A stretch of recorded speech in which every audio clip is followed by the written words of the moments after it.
Queridos hermanos, estamos reunidos una vez más, tocando estos temas maravillosos que hemos ido estudiando estas últimas semanas respecto al corazón del hombre, y ahora nos vamos a abocar al corazón de Dios. Y estoy aquí junto a mi esposita hermosa, Berito, eh, que vamos a cambiar un poco el sentido de estos estudios, de estas reflexiones, y vamos a hacerla un poquito más interactiva. Pretendemos eh, que haya una participación más activa como la hubo ayer, que fue bastante buena la reunión que tuvimos ayer domingo a las 11. Así que partamos con este estudio. Y así como hablamos del corazón del hombre las últimas 2 semanas, hoy nos toca hablar del corazón de Dios. Es como el complemento necesario para entender lo que Dios está pidiendo al hombre en general, ¿ya? Y vamos a partir casi por las conclusiones, ¿ya? Las conclusiones, ¿por qué? Porque nos permiten repasar también lo que habíamos estudiado del corazón del hombre. Entonces, la primera conclusión que sacamos en el corazón del hombre es que este se dividía en un corazón físico, un corazón emocional y un corazón espiritual. Esta era la primera conclusión que sacamos del estudio anterior. Esto implica que el hombre está luchando permanentemente en estas tres áreas de su vida, ¿ya? Físicamente, emocionalmente y espiritualmente. ¿Cuál es la comparación? El corazón de Dios, el contrapunto que tenemos, el corazón de Dios es uno solo, no tiene lucha, no tiene división. Él no tiene, como nosotros, una pelea interna para que domine alguna de estas áreas. Sabemos que por lo que estudiamos que el corazón espiritual en el hombre, cuando el hombre se acerca a Dios y su espíritu se comunica con el espíritu de Dios, ese espíritu domina lo emocional y lo físico. Pero no siempre es fácil llegar a esa relación con Dios, porque hay que darle prioridad a un área espiritual que no siempre vemos. Pero es importante este pensamiento, hacer esta comparación, que se despierte en ti como una revelación de Dios, que mientras el hombre, su característica física es que emocional y espiritual es una lucha permanente, para Dios no hay ningún tipo de lucha. Él es una sola comunidad y no tiene que pelear por mantener un corazón físico, ni tampoco está luchando emocionalmente. Por eso es que se hace muy aceptable la idea de confiar en este corazón de Dios. El segundo punto es que el corazón del hombre, sabemos por lo que estudiamos, que es voluble, influenciable y engañoso, sobre todas las cosas, dice la Biblia. ¿Ya? Engañoso es el corazón más que todas las cosas, dice. ¿Quién lo conocerá? En cambio, el corazón de Dios es inmutable, absolutamente confiable. Dios ha sido siempre el mismo, fue ayer, es hoy y lo será siempre. El tercer punto es que el corazón del hombre se contamina y endurece, eso lo vimos. Se contamina con la maldad del hombre, se contamina porque ve en los demás hombres hacer el mal y que no tenga ningún tipo de corrección. Miren, estamos viendo que hoy día hay una maldad tremendamente esparcida en el hombre. Y las autoridades no ponen las medidas adecuadas para cortar esta actitud del hombre de pecado, de delincuencia, con castigos ejemplarizadores. Y mientras esto no ocurra, estos hombres van a contaminar porque les sale muy barato seguir robando, seguir matando, seguir haciendo portonazos, seguir delinquiendo. Entonces, lo que está haciendo el hombre es que va a contaminar al hombre, y el resto de la gente que no se contamina de la misma forma, igual hay un nivel de contaminación, endurece su corazón para Dios con el tiempo. ¿Por qué? Porque estas cosas dicen, no existe Dios. Mucha gente se esconde bajo la frase, que para ser religioso, como lo han sido, no sé, por los pedófilos, los pastores sinvergüenza, ladrones, y todo este concepto de idea de la maldad del hombre ha ido endureciendo el corazón de los hombres, de la humanidad en general. Pero el corazón de Dios permanece blandito, Él no cambia, Él siempre está amando, ha amado y seguirá amando a la creación, a su humanidad, a sus hijos. Entonces tenemos que entender esto de que hay diferencias radicales entre el corazón del hombre y el corazón de Dios. ¿Ya? Por eso es que el corazón del hombre necesita constantemente estar nutriéndose del amor de Dios, de la presencia de Dios, de la palabra de Dios, porque si no se muere, se endurece, se pierde. ¿Ya? Así que haciendo este contrapunto, esta comparación, entendiendo que el corazón de Dios es mucho más elevado que el nuestro, es mucho más confiable, es mucho más bondadoso, no se contamina, no se pierde él en su propia necesidad, como el nuestro. Podemos entender lo que vamos a hablar hoy día, sobre cómo conocer el corazón de Dios. Bueno, mira, nosotros, y eso lo voy a conversar a mi señora, como personas, ¿necesitamos o no, Berito, ser conocidos íntimamente? Sí, totalmente.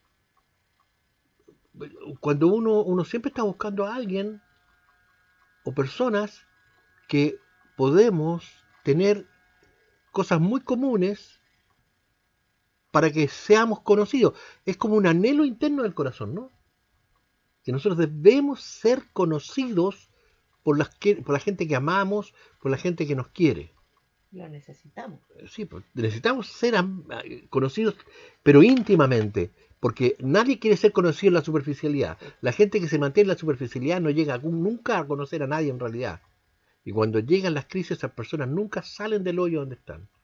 Se hunden completamente. Entonces, esta característica de ser conocidos íntimamente es algo que viene de la creación de Dios hacia el hombre. Nosotros fuimos formados a la imagen y semejanza, dice Génesis 1. A la imagen y semejanza de Dios. Entonces, nuestra necesidad de ser conocidos, amados y comprendidos no es nuestra solamente, pues, No. es de Dios. Dios nos formó así porque Él también es así. Y Él lo que quiere es que no lo conozcamos superficialmente, sino que quiere que lo conozcamos íntimamente y que aprendamos a amarle. Él quiere que sepamos cómo Él piensa, cómo siente, qué cosas son importantes, qué propósitos tiene para cada uno de nosotros, ¿ya? Y cómo llegar a estar cerca de su presencia.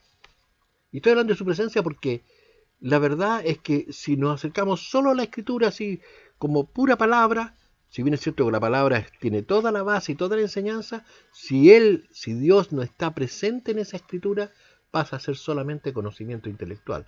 Y de ahí en adelante se forma la religiosidad farisaica que nos aleja realmente del propósito y de tener una relación real con Dios. Tenemos que entender que no vamos a llegar jamás a ser personas que van a conocer completamente a Dios en todo su carácter. Él es el creador del universo, por lo tanto, tiene cosas que son infinitamente más altas que nuestras capacidades pueden llegar a entender. No lo vamos a hacer.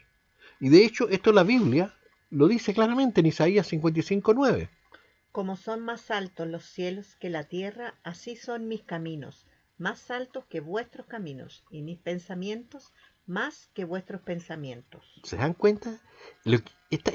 Esta palabra se va cumpliendo a través de toda la historia de la humanidad. Los caminos de Dios están a un nivel que nuestros pensamientos no alcanzan, nuestra inteligencia no alcanza a comprender. Y la forma en que Dios escruta sus caminos, como Él los maneja, como Él los distribuye, como Él los prepara en el tiempo, está más allá del alcance incluso de nuestras vidas. Podemos vivir toda la vida y no entender lo que Él tenía un propósito con nosotros, porque a veces nos hace actuar a nosotros en esta vida para algo que viene siglos después. Ya lo vamos a ver un poquito más adelante esto. Mira, lo que pongo aquí, la profundidad y la anchura de su mente es tan grande que nunca podremos en esta vida llegar a entenderlo. Pero podemos llegar a conocer un poquito más el corazón de Dios, cuál es su naturaleza, qué es lo que piensa, si con ahínco, con afán, lo buscamos todos los días y nos vemos a través, y lo vemos a través de su palabra, lo entendemos a través de su palabra. Mira, la palabra de Dios habla del carácter y el corazón de Dios, y eso se va aplicando a nuestra vida de manera tal que lo vamos confirmando con una experiencia real con Él. ¿Se entiende? Si nosotros tenemos que tener una vida en la cual Dios tenga participación para que se cumpla su palabra. Porque ¿qué objeto tiene leer algo que no va a tener una aplicación práctica? Tenemos que hacerlo práctico. Lo que dice la Biblia tenemos que hacerlo práctico. Por difícil que sea, Dios nos va a ayudar a hacerlo. Así como nosotros llegamos a conocer a nuestros amigos, a nuestra familia, a nuestros hijos, por la experiencia de vida, porque esto es lo que nos hace conocer, ¿no es cierto? ¿Ya? No por lo que uno cree o piensa o la persona dice que es. Por la experiencia de vida uno llega a conocer. De la misma forma nosotros tenemos que tener un tiempo de experiencia personal con Dios, ¿no es cierto? Y esa experiencia con Él está sujeta, siempre va a estar sujeta a lo que revela sobre sí mismo la palabra de Dios, la Escritura. Entonces, ¿qué es lo que está pidiendo? Que nosotros dediquemos a buscarle para conocerle, no a leerle sin llegar a experimentar una relación con Él. Mira, Deuteronomio 4:29, por favor, Benito, léelo. Mas si desde allí buscares a Jehová tu Dios, lo hallarás, si lo buscares de todo tu corazón y de toda tu alma. Claro, porque lo que está pasando con el mundo, que no logra acercarse a Dios, no logra tener una relación y se conforma con ir a orar y mucha gente dice, yo oro todo el día le pido, todo el día le converso, todo el día le cuento, escucho música, pero no espera respuesta, no es un monólogo, no es un diálogo. Entonces dice, ¿cómo yo tengo que hacer? Buscar de todo mi corazón, desde donde tú estés, en la posición que estés, no importa dónde sea, lo buscarás y lo hallarás si lo haces con ¿qué? Con tu corazón, nuevamente. Y con toda tu alma. ¿Ya? O sea, todo tu ser tiene que estar buscando a Dios, destinado a Dios, esperando respuesta de Dios. Y yo te puedo decir que hay respuesta de Dios para tu vida. Dios está interesado en el corazón. ¿Por qué? ¿Por qué en nuestro corazón? Ya lo dijimos la vez anterior en los estudios anteriores. 837 veces está repetida la palabra corazón en la Biblia nueva, en la Reina Valera 960.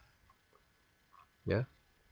Esto nos da una idea clara del interés que tiene Dios en su palabra para poder entender qué es la relación que quiere Él entre su corazón y el corazón de nosotros, el corazón del hombre.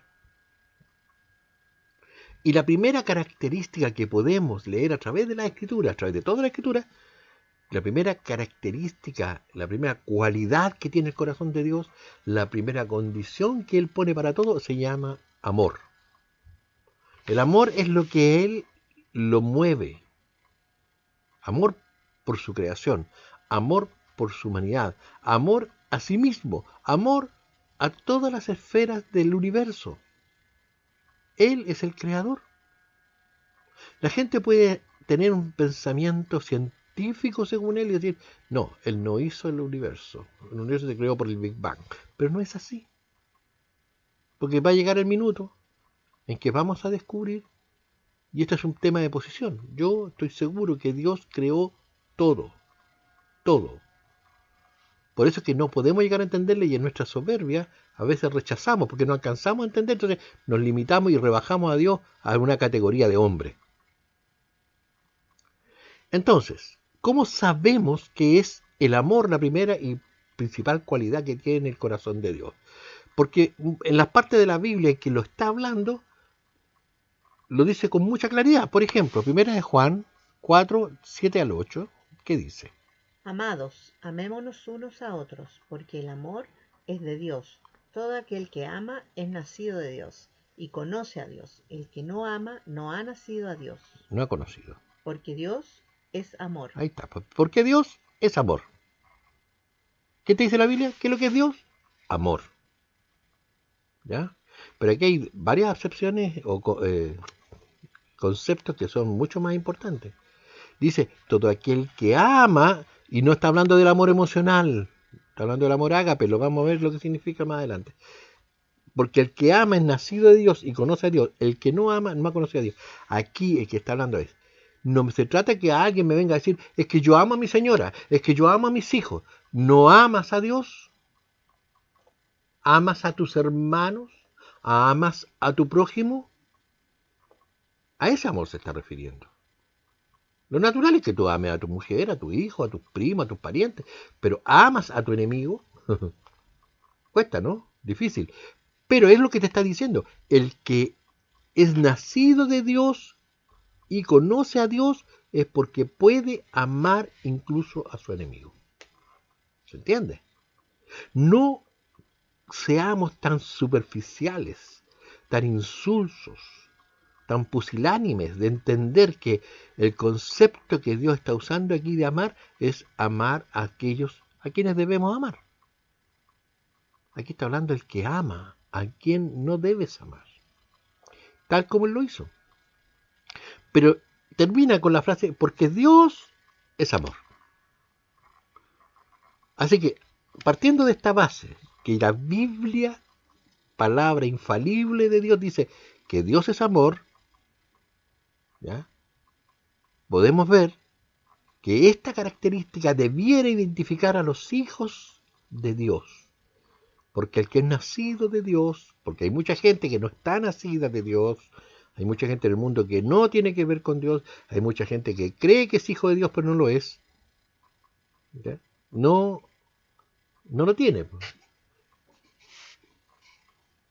¿ya? Así que piénsenlo y podemos corroborarlo cuando leemos Juan 13:34. Un mandamiento nuevo os doy, que os améis unos a otros, como yo os he amado, que también os améis unos a otros. ¿Te fijas? Ese mandamiento, justamente esa palabra que está hablando, ¿ya? Que de amarse, de amarnos, va a ser la característica. Dice la palabra, dice que en esto seremos conocidos, que en esto nos van a conocer, ¿ya? Nos van a conocer. En Juan dice, si vamos a ser discípulos, dice, en esto conocerán todos que sois mis discípulos, si tuviereis amor los unos con los otros. ¿Se fijan? Entonces, el concepto del amor es algo que debe estar presente en los hijos de Dios para ser reconocidos como hijos de Dios. ¿Ya? ¿Se entiende? Dios es amor, uno nace espiritualmente y en ese nacimiento espiritual lo primero que empieza a llegar es que al corazón del hijo empieza a llegar el amor del Padre transmitido desde su corazón, y ese amor que es la fuente de alimentación del amor de la humanidad empieza a tener suficiente fuente, es como una vertiente que derrama amor para que alcance a derramar sobre los demás. Cuando nosotros derramamos nuestro propio amor tiene limitaciones, se agota, llega hasta un minuto nomás, no podemos amar a todo el mundo, pero cuando el amor viene de Dios directamente transmitido desde su corazón, sí podemos amar. Mira, en el mismo versículo de 1 Juan, ¿ya? 4, en el 15, en adelante, mira lo que dice. Todo aquel que confiese que Jesús es el Hijo de Dios, Dios permanece en él y él en Dios. Y nosotros hemos conocido y creído el amor que Dios tiene para con nosotros. Dios es amor, y el que permanece en amor, permanece en Dios y Dios en él. ¿Aló? ¿Se entiende? Mira, esto es poderoso. La gente no se ríe de esto, ¿sabe? Y yo no entiendo cómo puede no tomar en serio. Todo el capítulo 4 de Primera de Juan habla exactamente del amor de Dios. Y en esto conoceremos que Dios nos ama, en esto conoceremos que somos hijos de Dios, en esto conoceremos que el amor de Dios. Todo lo que habla el capítulo 4, léanlo por favor, es una promesa de amor completa. Pero mira vamos al detalle acá. Si yo confieso que Jesús es hijo de Dios, lo confieso públicamente, con mi boca, lo creo realmente. Yo tengo una relación con Jesucristo, más que ir a la iglesia. Cristo permanece en mí y yo en Él. Es lo que entiendo. Dios en mí y Él en mí. Y yo en Él, perdón. Y nosotros hemos conocido, creo que el amor de Dios, que Él tiene amor suficiente para que podamos derramar sobre los demás. ¿Por qué? Nuevamente la frase, Dios es amor. Y si yo permanezco en ese amor, el amor de Dios, Dios permanece en mí. Nuevamente, es una permanencia en algo vivo, no es algo muerto, no es algo que está escrito frío y que tú lo puedes ir a buscar cuando se te ocurra. Es cierto, está ahí, pero tiene que hacerse vida. Mira, el capítulo 4 de 1 Juan nos da una maravillosa esperanza. El mundo no alcanza a comprender nada de lo que estamos hablando. Y es lo que pide esta esperanza, es que nosotros aprendamos a confiar ciegamente en ese amor de Dios. ¿Por qué? En el amor no hay temor, sino que el perfecto amor echa fuera el temor, porque el temor lleva en sí castigo, de donde el que teme no ha sido perfeccionado en el amor. Nosotros le amamos a Él porque Él nos amó primero. Mira, ¿qué tiene el mundo hoy día? Por favor, dime, ¿cuál es la principal característica que tú ves en la gente? Envidia, miedo. Miedo, ¿no es cierto? Con la pandemia todo el mundo anda con miedo. Sí. Todo el mundo todos tememos ser contagiados. El mundo ha aprendido, ¿sabes lo que mejor ha aprendido la humanidad? Es a desconfiar, es a tener miedo del otro. Así como hoy día, el otro día yo quedé sorprendido, porque menos mal que Dios me ha dado, no sé, pues si amor o paciencia o tolerancia. Estaba comprando en una tienda hace 2 o 3 días atrás, con mi mascarilla, como a medio, no sé, una distancia. Fui a pagar a la caja y había una señora comprando en el mesón. Y me acerco a pagar a la caja y la señora me dice, señor, usted está muy cerca mío, córrase. Probó mi paciencia la señora, de verdad. Porque no solamente fue algo que me dijo me lo dijo de una manera grosera, digamos, en realidad, me lo dijo de una manera con falta de respeto. Con el miedo. Yo entiendo que tiene miedo la señora. Pero es el temor el que está invadiendo el corazón de la gente. Es la frialdad, es que ya le da lo mismo. Ya no podemos mantenernos con una relación entre seres humanos limpia, porque hoy día hay el miedo por el coronavirus. Pero ese es el gran síntoma de esta humanidad descreída e impedida de llegar a conocer el perfecto amor que echa fuera todo temor. Porque en mí, si yo fuese contagiado hoy, no exponiéndome estúpidamente, yo no voy a las fiestas que hacen por ahí, ¿no es cierto? No ando buscando contagiarme. Pero si yo me llegase a contagiar hoy día, o tú, Popero, ¿qué pasaría? ¿Estamos confiando en Dios? Sí. No tengo miedo de ser contagiado. Estoy en sus manos, estoy en sus brazos. Él dice que me va a proteger de la peste destructora en Salmo 91. Y si no me protege de la peste destructora, no me va a dejar morir. Si me deja morir, me voy a su presencia. ¿A qué le temo? ¿A quién le puedo temer? ¿A qué le puedo temer? Todo lo que yo tenga que vivir, bueno o malo en esta vida, depende de su mano. No estoy dependiendo del otro hombre, ni del hospital, ni del médico. No estoy dependiendo de cosas que no corresponden a una esfera de un Dios superior que controla y maneja nuestras vidas. ¿Me entiendes? ¿Se entiende lo que quiero decir?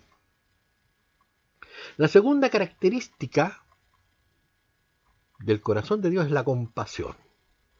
Mire, la compasión y la misericordia van de la mano, pero ¿por qué lo separé? Porque la compasión es previo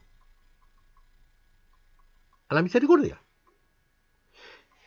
Y me interesa separarlos, porque nosotros siempre quedamos solamente en el área de la compasión.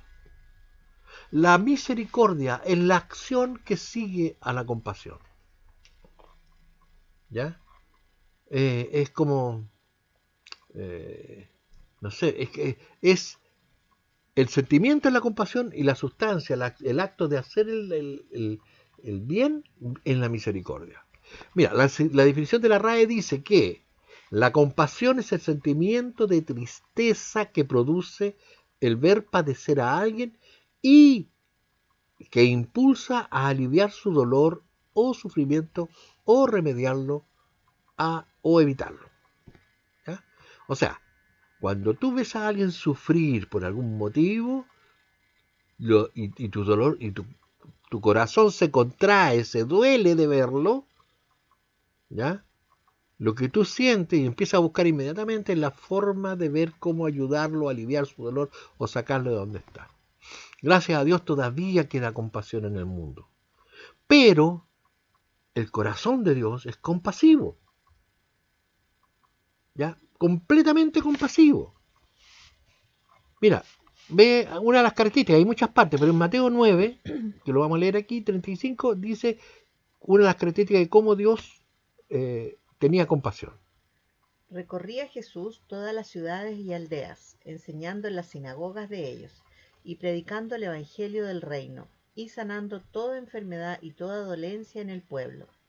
Y al ver las multitudes tuvo compasión de ellas, porque estaban desamparadas y dispersas como ovejas que no tienen pastor. ¿Se fija? Ahí está la palabra. Tuvo compasión. ¿De quién? De las multitudes.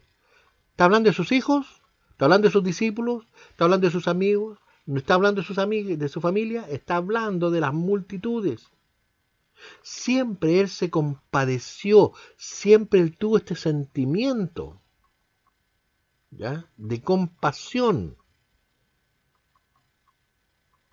¿No sé? Te decía, hay una palabra que me encanta, hay una frase que dice que él tenía pasión por las multitudes, que se expresaba en la compasión para darles misericordia. Entonces, el ser humano tiene esto como naturaleza, también a la imagen y semejanza de Dios. No necesita conocer a Dios para tener compasión, es cierto. Pero sí, tienes que entender que cuando tu compasión es equivalente a la compasión que Dios va poniendo en tu corazón, es otro el sentido, es mucho mayor. La filantropía es un término de compasión y misericordia, pero la filantropía habla de que el hombre es bueno, no que está impulsado porque Dios. El filántropo es el que hace bien a la humanidad, tiene los recursos, los reparte, todo lo que, pero es él. Y sabe, eso siempre termina contaminado. Podemos ver esta característica de compasión de Cristo en muchas partes. Mateo 14:14, Marcos 8:1, Juan 13:34 son ejemplos claros en donde Dios habló y hizo compasión, tuvo compasión por la gente. La gente se acercaba a Jesús porque era carismático, se compadecía de ellos, tenía un sentimiento. En alguna parte dice que incluso Jesús lloró delante de la multitud al ver la multitud tan caída, ¿ya? Tan desamparada. Bueno, Dios tuvo, ya en toda su historia, en todos sus tiempos que estuvo en su ministerio, compasión por la humanidad, por la gente perdida, por las consecuencias de la propia desobediencia. Cuando llega a tocar fondo la gente, ¿sabe qué pasa? Nosotros a veces miramos, se lo merecía. Cuando vemos un tipo que es malo, un delincuente y lo matan, ¿qué decimos? Murió en su ley, se lo merecía. Un drogadicto que hace la maldad, que le roba a sus padres para poder drogarse, una mujer que aborta y mata a sus hijos, a sus propios hijos. Ya, cuando nosotros vemos la indolencia de la gente, la maldad de la gente, decimos, termina, la consecuencia de su desobediencia, termina matándolos a ellos, destruyendo sus vidas, sus familias. Al final, ese es el pago y la consecuencia. Pero ¿sabes cómo mira a Dios desde el cielo? Dios está mirando esta pobre gente, porque viendo que va a ir a destrucción, no es capaz de salir de ese camino de destrucción. El hombre puede entender que va a ir a destrucción y sigue caminando en el mismo camino hasta que se muere, hasta que se destruye. Mira, yo siempre he pensado que este es como un cuento que una vez escuché, que es muy representativo, que un hombre se metió en el campo, se fue, pasó por un bosque y no se dio cuenta y se empezó a meter en un pantano. Trató de devolverse y se hundía más. Caminó para otro lado y se hundía más, se hundió, hasta que el agua le llegó a la boca. Él trató de hacer múltiples cosas para salir de ese hoyo y no podía del pantano. Finalmente ya dijo, si me sigo moviendo, ahí sí que me hundo definitivamente. Pero ya lo único que le quedó es mirar hacia el cielo. ¿Por qué? Porque si miraba hacia abajo se le entraba el agua por la boca. Y mirando al cielo, no le quedó otra cosa que clamar a Dios para poder ser salvado de donde estaba. No tenía otra ayuda. Y así somos nosotros. Vamos a los pozos sin fondo, vamos a recurrir a cualquier cosa, a la pornografía, a la distracción, a las películas, vamos a recurrir a cualquier cosa, menos a Dios en los momentos de crisis como lo que estamos viviendo ahora. La gente hoy día está tonta.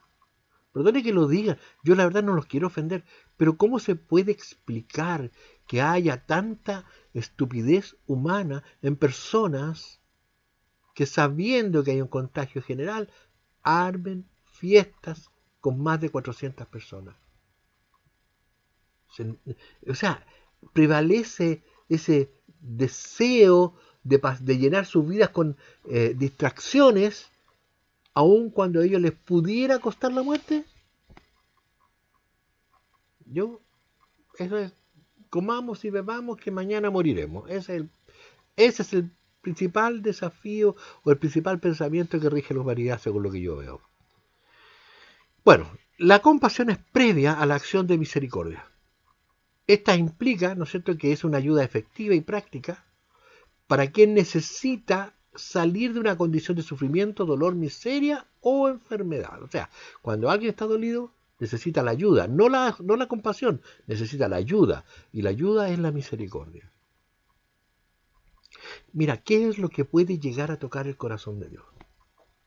Si no es el corazón de la persona que está agobiada, que está desesperada, quebrantada ante un problema de salud, ante un problema grave. Si él viene quebrantado de corazón delante de Dios y viene humillado, ¿tú crees que el corazón de Dios no va a ser tocado?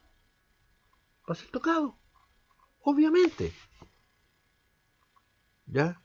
Y si no fue tocado, Dios sabe por qué. O no fue sincero en su quebrantamiento, no fue sincero en su humillación. Mira, no lo sé. Dios es soberano y va a ver, Él discierne las intenciones del corazón de cada persona. Pero Dios no abandona a sus hijos, eso lo vemos. Salmo 103, 13. Como el Padre se compadece de los hijos, se compadece Jehová de los que le temen. ¡Alú! Un padre deja botados a sus hijos. Un padre, una madre, que realmente es padre o madre. No estoy hablando de la calidad de padre que tenemos hoy día, po. ¿Ya? Pero un padre o una madre bien nacidos, no importa la condición en que llegue su hijo, puede llegar drogado, puede llegar... Él va a tratar siempre de ayudarlo. Lo va a recoger como el hijo pródigo. Como está la parábola del hijo pródigo. Lo va a compadecer. El corazón del padre es compadecerse. Dios se compadece de quienes le temen, se quebrantan, le buscan, le aman. Los necesitados que no lo conocen van de corazón y Él les abre su corazón. Isaías 30, 18, ¿qué dice? Bendiciones para el pueblo de Dios, así que el Señor esperará a que ustedes acudan a Él para mostrarles su amor y su compasión. Pues el Señor es un Dios fiel, benditos son los que esperan su ayuda. ¿Aló? Ahí lo tienen, nuevamente. Está en la NBI eso. Esta es de la NBI, sí, esta NTV. última. No, ¿la NTV o NBI? No, NBI parece que. No, NTV. ¿NTV? Sí.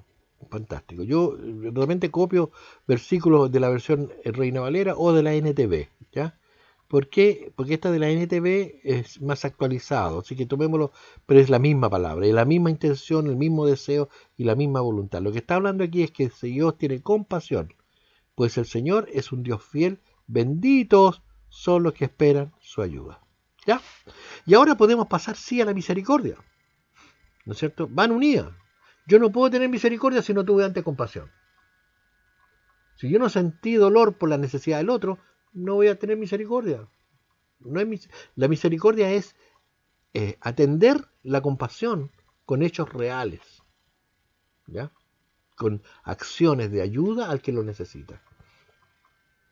Esta es una cualidad importantísima dentro de la Biblia en el corazón de Dios. ¿Sabes por qué? Porque en la Biblia, una vez más, podemos ver que se repite 368 veces en la Reina Valera 60 para decirnos que las obras de compasión por los seres humanos desvalidos, quebrantados, ¿ya? Es algo que está en el corazón de Dios y Él lo pone en el corazón del hombre. Mira, cuando Moisés fue a recibir las tablas de la ley, ¿qué es lo que exclamó en Éxodo 34? Y pasando Jehová por delante de él, proclamó: Jehová, Jehová, fuerte, misericordioso y piadoso, tardo para la ira y grande en misericordia y verdad, que guarda misericordia a millares, que perdona la iniquidad, la rebelión y el pecado, y que de ningún modo tendrá por inocente al malvado. Ya. Aquí tenemos dos cosas súper importantes. Ya te repite que Jehová es misericordioso y piadoso, obviamente. Pero la frase tardo para la ira y grande en misericordia y verdad, tardo para la ira y grande en misericordia, es una frase que se repite constantemente en la Biblia. Dios le cuesta aplicar la ira. Su enojo no lo aplica con facilidad. ¿Ya? Pero perdona la iniquidad, perdona la rebelión, perdona el pecado, pero ¿sabes qué? Esta parte la gente se olvida y un poquito más adelante lo vamos a ver en detalle, porque dice que de ningún modo tendrá por inocente a quién, al culpable, al malvado, al pecador. Así que no es cosa de jugar, no es porque Dios sea tardo para la ira y grande en misericordia, yo voy a jugar con él, porque al final él me va, cuando él cierre la puerta, nadie me va a abrir, te lo aseguro. La frase tarde para la ira y grande misericordia se menciona muchas veces en la Biblia, lo podemos ver ahí, pero no lo vamos a leer, ¿ya? Ustedes pueden buscarlo y confirmar esto en sus propias Biblias. En Números 14:18, Nehemías 9:17, Salmo 86:5, 86:15, 103:8, 145:8 y Joel 2:13. Siempre está hablando que Dios es tardo para la ira y grande en misericordia. Y lo vamos a comprobar en hechos históricos reales que están a través de la Escritura. Desde que cuando Dios, mira, se demoró tantos años en llevar su pueblo, más de 500 años se demoró entre la promesa que le hizo a Abraham e instalar a su pueblo en la tierra prometida. Los rescató de la esclavitud de Egipto, los hizo pasar por el desierto, les dio maná, hizo las 10 plagas de Egipto. Mira, todas las cosas que Dios hizo por ese pueblo, la destrucción de 7 naciones más grandes que ellos, cuando destruyó los muros de Jericó, en fin, cuando pasó por el seco, por el Mar Rojo, todos estos milagros, todas estas maravillas que Dios hizo, para que ellos llegaran a obtener la tierra prometida, la tierra donde fluía leche y miel, que fueron por lo menos los milagros de Dios desde el Éxodo hasta la instalación de ellos, ¿ya? Por lo menos fueron 40, 50 años, 60 años, que estuvieron ellos viendo la misericordia de Dios durante el desierto, donde en todas áreas, para que pudieran llegar a poseer la tierra. En el 1426 aproximadamente, estamos hablando de fecha aproximada, ya antes de Cristo, muere Josué y llama al pueblo y les reitera la promesa y la petición de promesa de no apartarse de Jehová. ¿Ya? Entonces, veámoslo, cuando Josué llama al pueblo y el pueblo promete seguir fielmente y no apartarse de los preceptos y las leyes que Jehová les dejó. Josué 24, del 20 al 25. Si dejareis a Jehová y sirviereis a dioses ajenos, él se volverá y os hará mal, y os consumirá después que os ha hecho bien.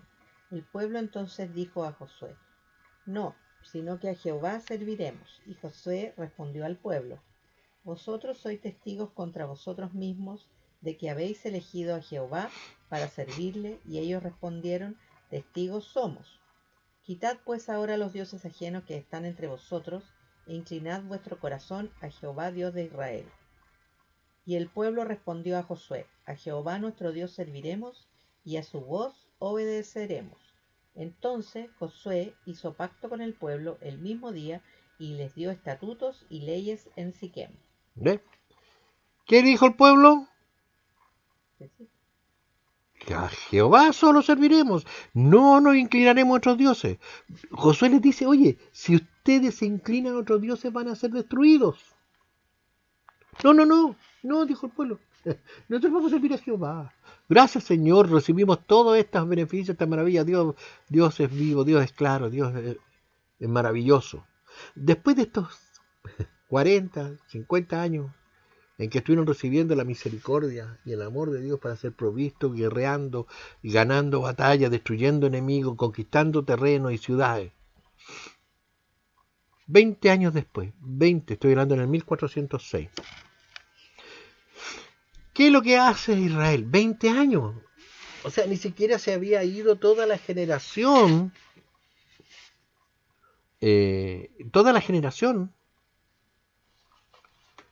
que hizo la promesa.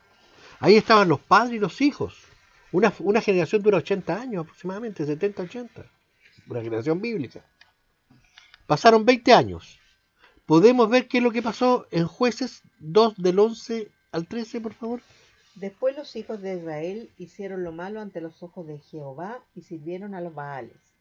Dejaron a Jehová, el Dios de sus padres, que los había sacado de la tierra de Egipto, y se fueron tras otros dioses, los dioses de los pueblos que estaban en sus alrededores, a los cuales adoraron y provocaron a ira a Jehová, y dejaron a Jehová y adoraron a Baal y a Astartarot.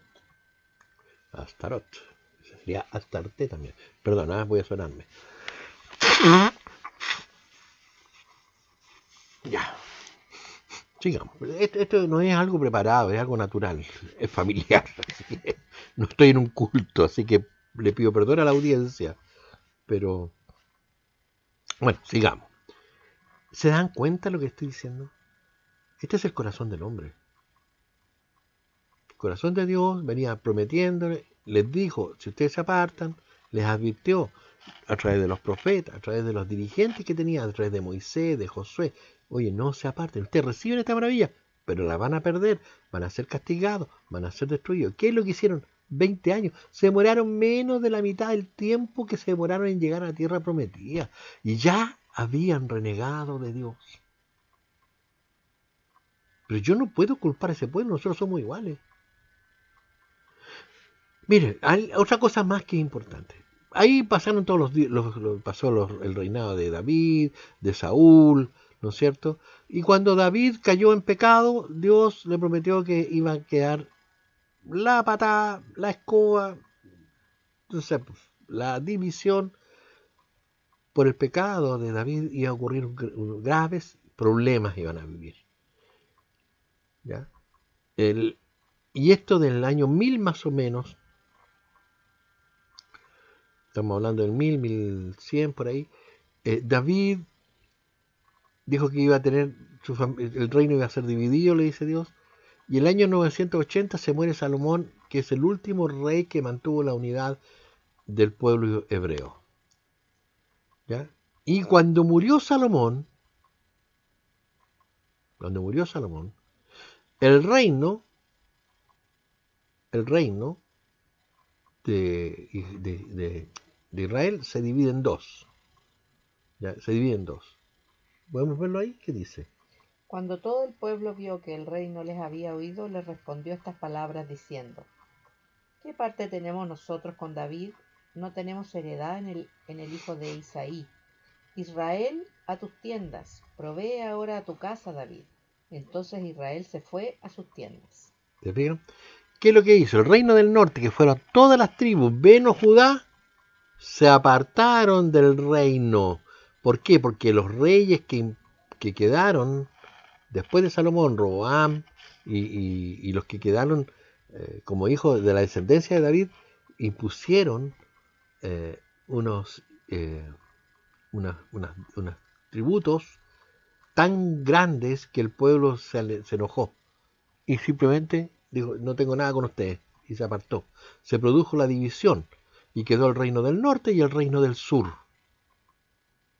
Así que fue la primera gran hecatombe que se produjo en esta herencia maravillosa que le había dado Dios al pueblo. El primer castigo, yo diría, fue la división del reino, y ahí empezaron incluso a hacer el reino del norte con los benjamitas, los rubenitas, los efranitas, todos los de las 11 tribus restantes, incluso se transformaron en enemigos de Judá. ¿Qué pasó? En el año 721, el reino del norte, que se llamaba el reino de Israel, es destruido y llevado cautivo a Siria. ¿Cuánto tiempo después? ¿Sí? ¿250 años? ¿260? ¿Ya? Prácticamente 260 años después, recién, y después de que todos los reyes, casi todos los reyes del norte, fueron reyes malos, fueron realmente gente maligna que hacía la maldad. Oh, podemos ver la historia de Elías, de Eliseo, de Acab, de Jezabel, cómo hacían el mal. ¿Se acuerdan de la historia cuando Elías mató a los 450 profetas de Baal y a los 400 profetas de Acera? Es la historia de cómo un hombre de Dios declaró y guerreó contra el rey, contra todo el mundo solo, con la ayuda de Dios, obviamente, pues si no hubiera estado Dios no lo hace. Pero Dios tuvo tardo para la ira. Durante todos esos años los profetas estuvieron llamando al pueblo al arrepentimiento, 260 años, diciéndole, por favor, arrepiéntanse. Dios los va a recibir. Dice Dios, ustedes se han prostituido, han hecho lo malo delante de mis ojos, pero si ustedes se arrepienten, dice, yo voy a sanar su tierra, yo voy a estar con ustedes, yo voy a protegerlos de nuevo. Ellos fueron atacados constantemente. Si no, vean la historia de Gedeón, en la historia de Jueces. Entonces, en los Jueces, en Jueces, capítulo 6, si no me equivoco, ven cómo Gedeón estaba siendo atacado por los amalecitas, todo el pueblo tenía que vivir escondido. Ellos perdieron todo lo que tenían como nación. Sin embargo, Dios no los destruía hasta que llegó en Segunda de Reyes 17:23, llegó esta maravilla que Dios hizo. Hasta que Jehová quitó a Israel de delante de su rostro, como él lo había dicho por medio de todos los profetas, sus siervos, e Israel fue llevado cautivo de su tierra a Asiria hasta hoy. Ahí quedó. Ahí quedó el reino del norte. Y Judá no fue mucho mejor. El reino de Judá, que era el reino del sur, que estaba dueño su capital era Jerusalén, ¿no es cierto? Pusieron un poco más de 100 años, 120, 130 años después, Judá es derrotada y llevada cautiva a Babilonia porque hizo exactamente lo mismo que hizo el reino de Israel. Segunda de Reyes 25, 20 al 21. Estos tomó Nabuzaradán, capitán de la guardia, y los llevó a Ribla al rey de Babilonia. Y el rey de Babilonia los hirió y mató en Ribla, en tierra de Hamat. Así fue llevado cautivo Judá de sobre su tierra. ¿Te entiendes? O sea, estamos hablando que pasaron 800 años desde que Dios les advirtió y ellos siguieron cayendo. Desde el 1426 hasta el año 590, ¿no es cierto? Aproximadamente 800 años. ¿Ya? Poco más de 800 años. Y en 800 años se demoró Dios en aplicar su castigo. La ira de Dios fue lenta. La misericordia de Dios durante esos 800 años fuera para hacer volver al pueblo. Poco tiempo tuvieron de descanso y de paz, porque ellos volvían constantemente a ponerse en contra de Dios. Esa es la historia. Eso es lo que demuestra el carácter y el corazón de Dios por la humanidad. La gente dice que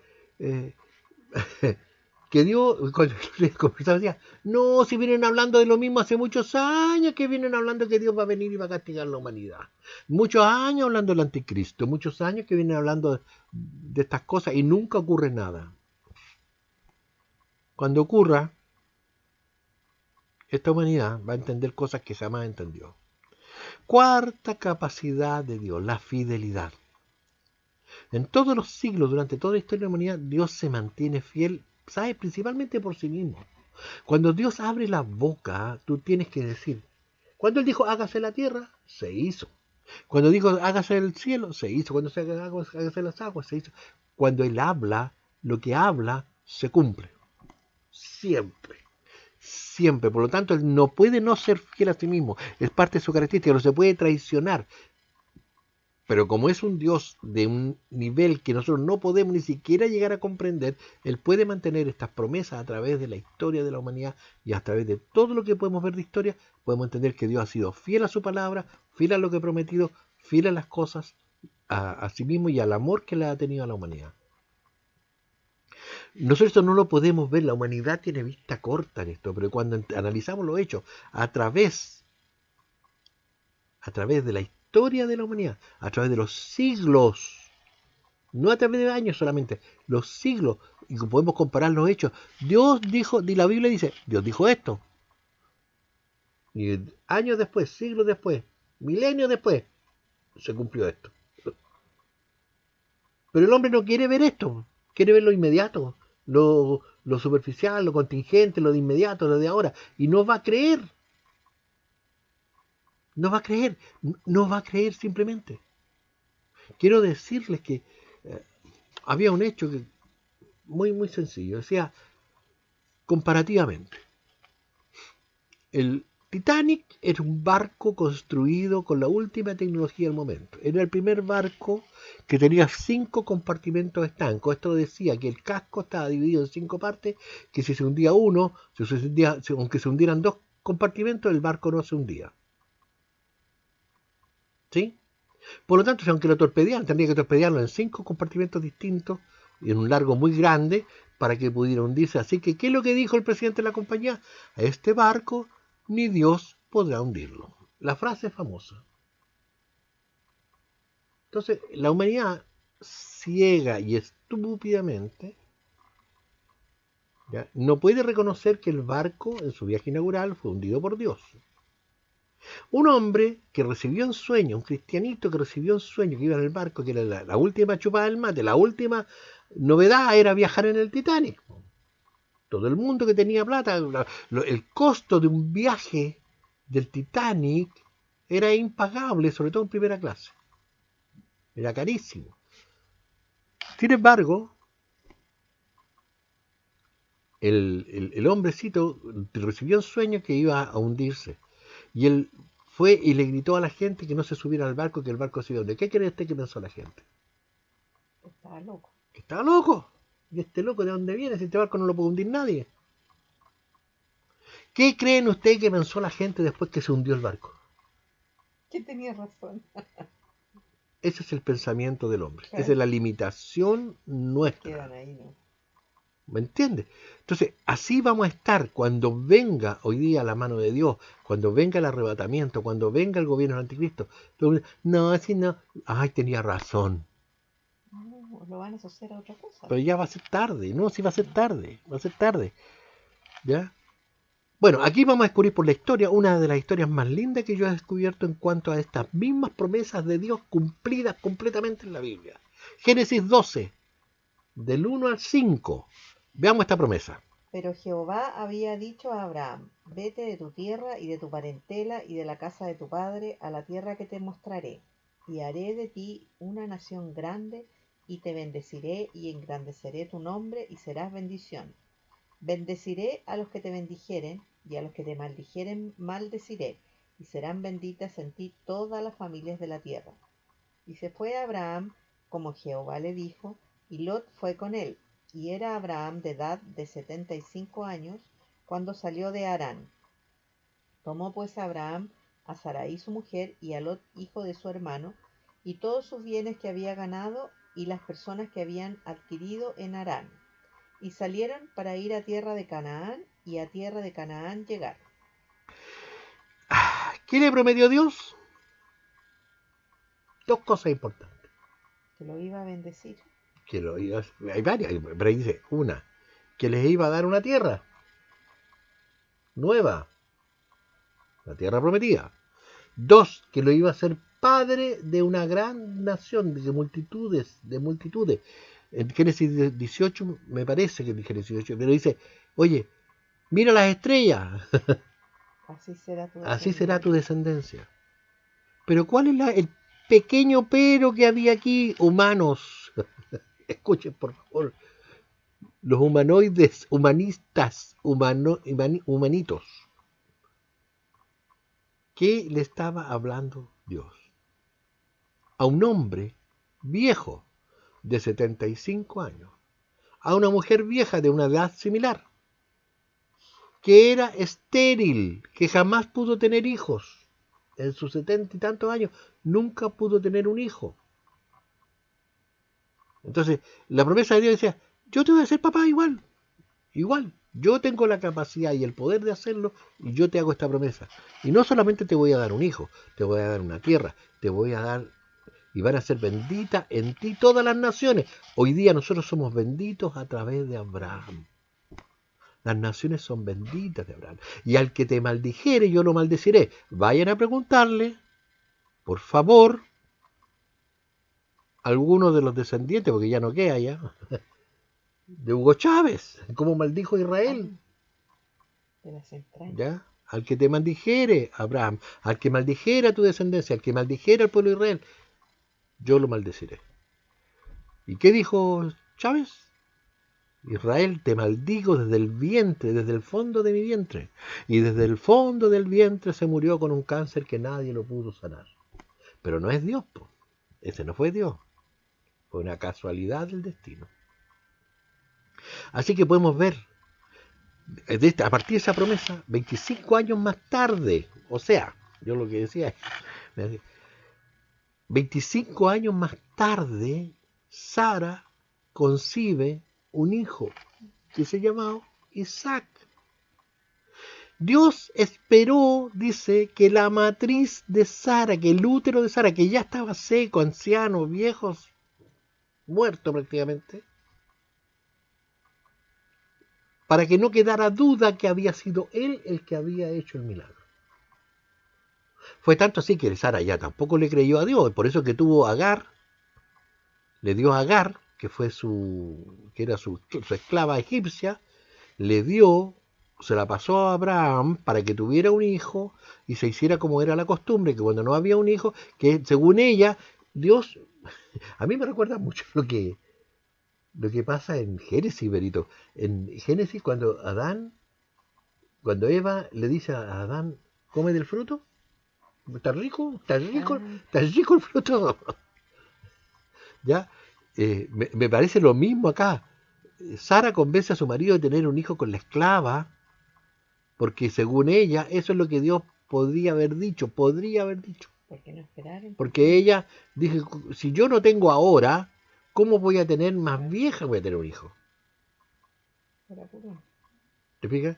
Y la consecuencia de esa desobediencia la está pagando hasta hoy día el pueblo de Israel, porque sabemos claramente que sus hermanastros, los hermanastros de Isaac, los hermanastros del pueblo hebreo, pueblo árabe, odia a su parentela.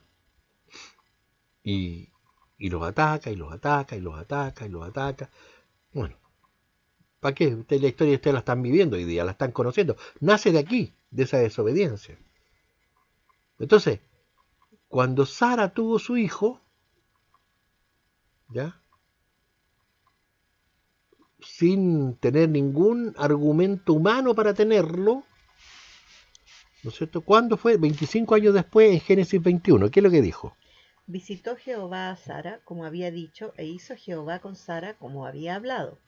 Y Sara concibió y dio a Abraham un hijo en su vejez, en el tiempo que Dios le había dicho. Y llamó a Abraham el nombre de su hijo que le nació, que le dio a luz Sara, Isaac. Y circuncidó a Abraham a su hijo Isaac de 8 días, como Dios le había mandado. Y era Abraham de 100 años cuando nació su hijo Isaac, su hijo. Perdón, yo tengo que echar una pequeña broma, pero estaba seco el hombre ya a esta altura. Yo creo que no tenía ni saliva.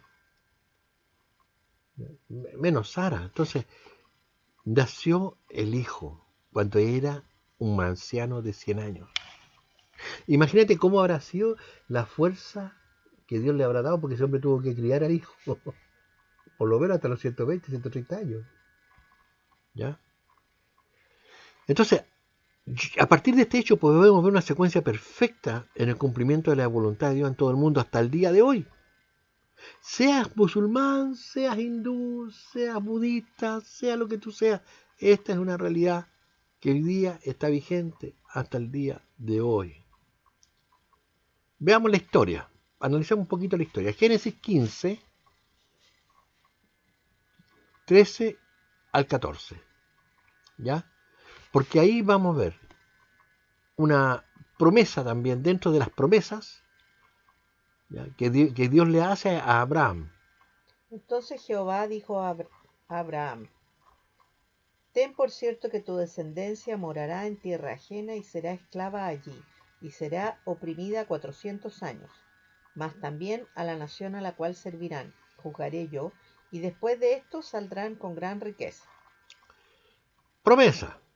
400 años antes dice, la descendencia de Isaac, la descendencia de Jacob, tu descendencia directa va a morar como esclavo, va a ser oprimido, van a ser perseguidos durante 400 años en tierra ajena que se llamaba Egipto.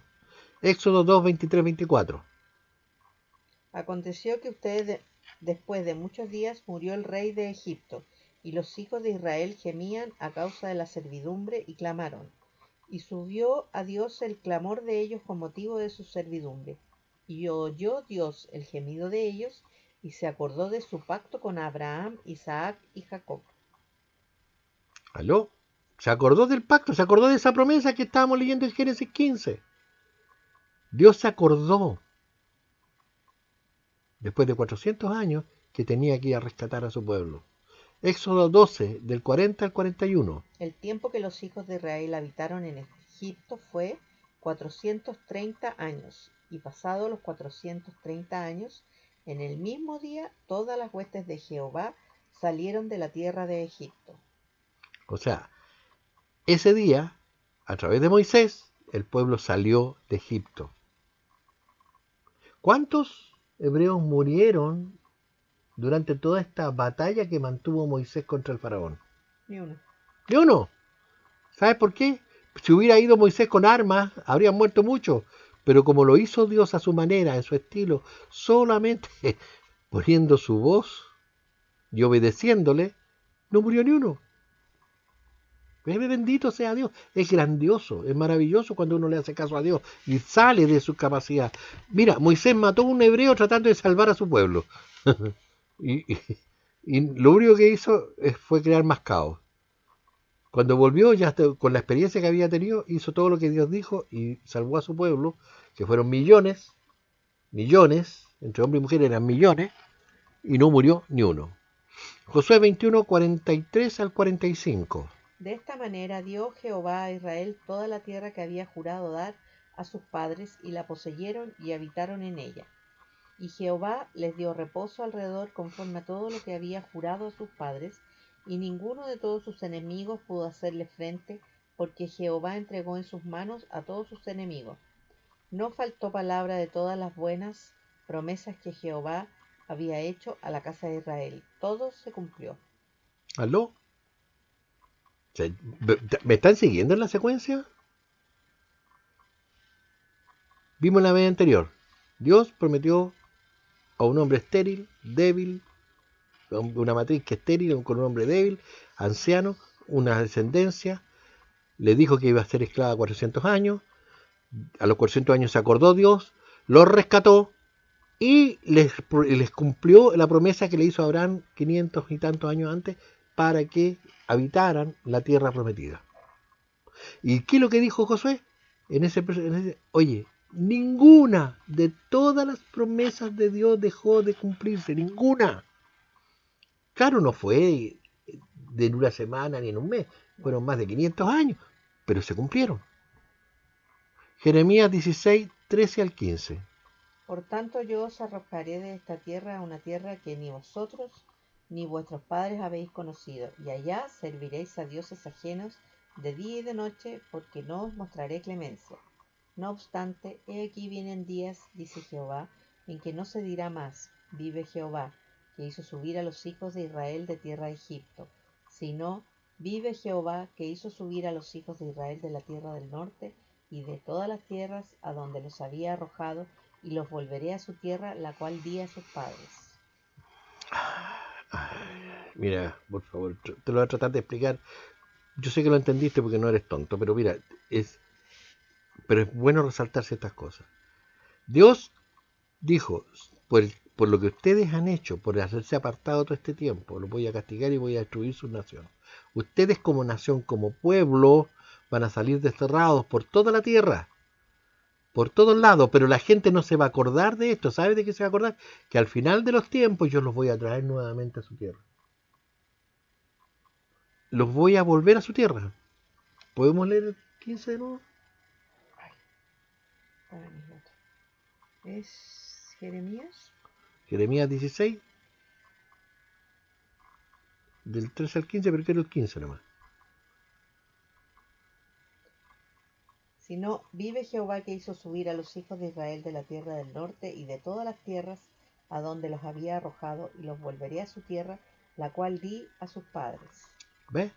O sea, castigó a los hijos, los esparció por todas las naciones, perdieron todos sus privilegios, pero dice, se van a acordar de mí, porque vive Jehová que los trajo de vuelta a su tierra.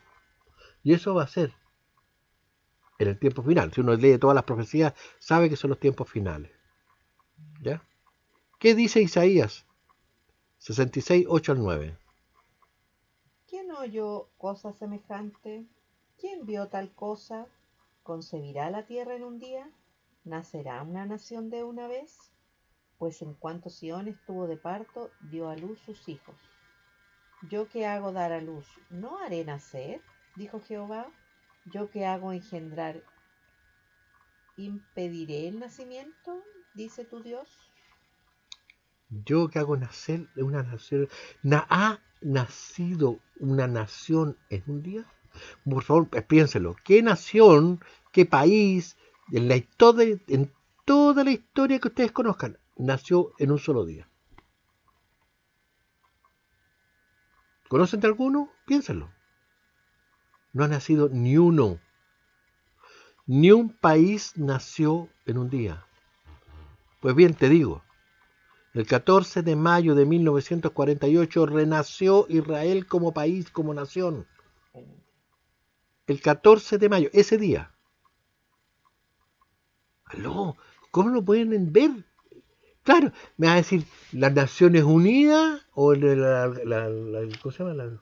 ¿La ONU? No, sí, la anterior a la ONU era bueno, la configuración de las naciones, no me acuerdo cómo se llama.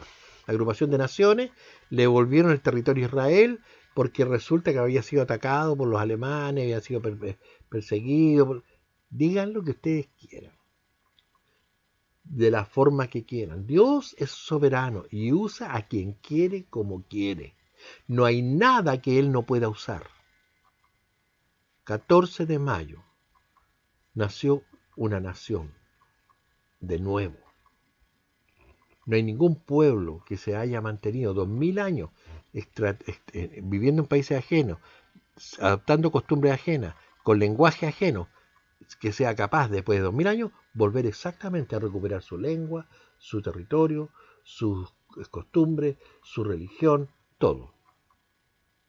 No hay ninguna, no importa la que me digan. Dios guardó a esta gente durante 2000 años para hacerla renacer en un solo día, como dijo Isaías. Isaías 35 del 1 al 2. Se alegrará en el desierto y la soledad, el yermo se gozará y florecerá como la rosa, florecerá profusamente y también se alegrará y cantará con júbilo, la gloria del Líbano le será dada, la hermosura del Carmelo y de Sarón. Ellos verán la gloria de Jehová, la hermosura del Dios nuestro. promesa en Isaías 35, del 1 al 2 es: cuando vuelva mi pueblo a habitar en su tierra, ellos harán florecer el desierto. Miren, aquí hay una causa que a mí me llega a risa hoy día. Las naciones completas, las Naciones Unidas, y muchos pueblos, Rusia, China y todos contra Israel. Israel, un pueblo que no tiene más de 10, 11 millones de habitantes, está rodeado de enemigos, rodeado por muchos países, por los turcos, por los sirios, por por el Líbano, por Egipto. ¿Sabes cuántos son las naciones, la gente que rodea como enemigo a Israel, por los palestinos? Son 450 millones contra 10 o 11. Y no los pueden tocar. No importa lo que digan, no los van a tocar. Dios dijo que los iba a volver a su tierra y nadie los va a echar. Pero no solamente que los iba a volver y que no los iban a echar. Y hoy día, aunque lo ataquen, dice que lo van a atacar más de 200 millones de soldados. Esa es la promesa que viene luego. Una guerra contra Israel. Rusia, China, Irak, Turquía, Irán. No lo van a echar. Dios hizo que su pueblo volviera a su tierra y nunca más será echado de ella, dice Ezequiel 38 y 39. Ahí están las promesas. Pero no solamente prometió esto, prometió, dice, que harán florecer el desierto. Pues bien, ahí tienen el desierto. Mírenlo. Miren esta foto. Ellos han hecho florecer este desierto. Son los principales exportadores de flores del mundo. Ellos producen sistemas de regadío súper eficientes que están adoptados en todo el mundo. Todo esto que Dios les prometió hoy día es una realidad, es un vergel. ¿Por qué creen que los palestinos están tan interesados en esta tierra? Tuvieron 2000 años habitando la tierra y nunca hicieron nada por ella. Perdónenme, pero es que realmente es para la risa ver cómo hoy día la humanidad completa, perdida en su propio pensamiento, sumida y diciendo, es que los israelitas son capitalistas, son opresores, son ladrones, son... Oh, Satanás, saca tus garras del mundo. La gente está opinando y hablando en contra de Israel cuando... Todo lo que estamos viendo, todo lo que yo estoy tratando de mostrarle aquí es que Dios ha protegido a Israel siempre y lo va a seguir protegiendo en adelante. Aquí está su desierto florido, cumplía la palabra de Dios una vez más. ¿Aló? ¿No lo entiende todavía? Veamos estos pasajes que son hablando de la famosa misericordia de Dios. Lamentaciones 3, 22, 23. Por la misericordia de Jehová no hemos sido consumidos, porque nunca decayeron sus misericordias. Nuevas son cada mañana, grande es tu fidelidad. ¿Ve? Dios promete todas las mañanas nueva misericordia, renovar su misericordia. ¿Ya? ¿Para quién? Para quienes lo siguen, para quienes creen en Él. Segunda Timoteo 2:13. Si fuéramos infieles, Él permanece fiel. Él no puede negarse a sí mismo. Amén. Josué 21:45. No faltó ni una palabra de las buenas promesas que el Señor había hecho a la casa de Israel. Todas se cumplieron. Y último, Romanos 3:4. Entonces, ¿qué si algunos fueron infieles? ¿Acaso su infidelidad anulará la fidelidad de Dios? De ningún modo. Antes bien sea hallado Dios veraz, aunque todo hombre sea hallado mentiroso, como está escrito, para que seas justificado en tus palabras y venzas cuando seas juzgado. ¿Aló? Todo esto que te estoy diciendo son versículos que van respaldando todo lo que Dios ha hecho. Porque estos fueron escritos antes que fueran hechas. Muchas de estas cosas fueron escritas antes que Dios fuera hecho. Solo hemos podido comprobar una y otra vez que todo lo que Dios dice de sí mismo es real. La misericordia, la fidelidad de Dios permanece para siempre. ¿No podemos entender? ¿Todavía no podemos entenderlo? Y la gente sigue sumida en su propio pensamiento, en sus propias ideas, no queriendo depender de Dios, no queriendo conocer a Dios, rebelde a las cosas de Dios, porque el curita, porque el pastor, porque el hermano de allá me hirió. Dios está sobre todo eso. Nosotros no tenemos que mirar la pobreza, bajeza humana. Somos vasos de barro conteniendo un tesoro maravilloso que a veces nos desborda. Tenemos que mirar lo que Dios es, lo que Dios ha hecho, lo que Dios piensa, no lo que el hombre ha hecho, para entender lo que Dios quiere. Finalmente tenemos la última causa, la última cualidad, la última... no es la última realmente, hay muchas más, pero estas son las más importantes. La última cualidad de su corazón. Dios dice que es el hombre que tenga hambre y sed de justicia. Dios es un Dios justo. Es justo. ¿Sabes qué? Y aquí hay una lucha que tengo que ver. Esta es una parte más dura, pero tenemos que hablarla. Porque es cierto, dice que Dios es amor, y lo hemos hablado, lo hemos comprobado, y lo hemos visto, y lo hemos repetido. Es verdad. Pero la gente quiere usar esta frase para excusarse, esconderse, ¿ya? Diciendo que Dios es amor, así que no lo va a castigar o no va a dejar de perdonarle. No importa lo que hagan, ni cuántas veces lo hagan, Dios no lo va a castigar. ¿Por qué? Porque Dios es amor. Por lo tanto, como es amor, ellos no pueden entender que Dios haya sido tan cruel en matar a mucha gente o haya dictaminado la muerte de mucha gente, como pasó con los pueblos antiguos. Yo lo único que les quiero decir, es cierto, Dios es amor, pero también es fuego consumidor. Y Dios no puede negarse a sí mismo, por lo tanto, cuando Él dictamina justicia, cuando Él saca su sentencia, no hay nada en la tierra, ni en el mundo, ni en el universo, ni siquiera en su reino, que pueda cambiar su dictamen. Todo es lejos de la realidad. El hombre cree que porque Dios es amor, Él va a estar justificado. Mentira. Es una mentira. Se siguen engañando. Mentira de Satanás sobre la gente que se cree religiosa. Entonces, mire, nosotros no vamos a poder olvidar eso. ¿Qué dice Deuteronomio 9:3? Entiende pues hoy que es Jehová tu Dios el que pasa delante de ti como fuego consumidor, que los destruirá y humillará delante de ti, y tú los echarás y los destruirás enseguida, como Jehová te ha dicho. ¿Qué dice? Pasará delante de ti como fuego consumidor, y te destruirá y te humillará. ¿Ya? ¿Por qué? Porque tú cometiste el error de jugar con el amor de Dios, con la misericordia de Dios, y fuiste poco serio y no entendiste que además que Dios es todo lo demás, también es justicia. Él tiene una justicia que no se equivoca. No se equivoca, es infalible. No es como la justicia del hombre. ¿Ya? Él castigaba con dureza al pueblo y a los enemigos del pueblo. En el diluvio universal, ¿qué hizo? Mató a toda esa gente, a todo el mundo, y dejó vivos 6 personas. Cuando mató a los primogénitos, ¿qué culpa tenían las guaguas? Dios es un juez justo. Dios castigó pueblos herejes, pueblos paganos, pueblos que no escucharon. Dios, ¿qué le dijo desde un principio al corazón? Le hablaba Moisés al faraón: deja ir a mi pueblo, por favor, porque si no te va a ir mal, te va a pasar esto. No, él cerró. Bueno, finalmente el faraón hizo que su pueblo pagara el precio de la desobediencia y de la rebeldía hacia Dios, porque él era Dios y no reconoció a Dios como Dios. Vamos a ver un ejemplo del castigo de Dios real sobre el pueblo, sobre la gente que eran parte de su pueblo. Número 16:1.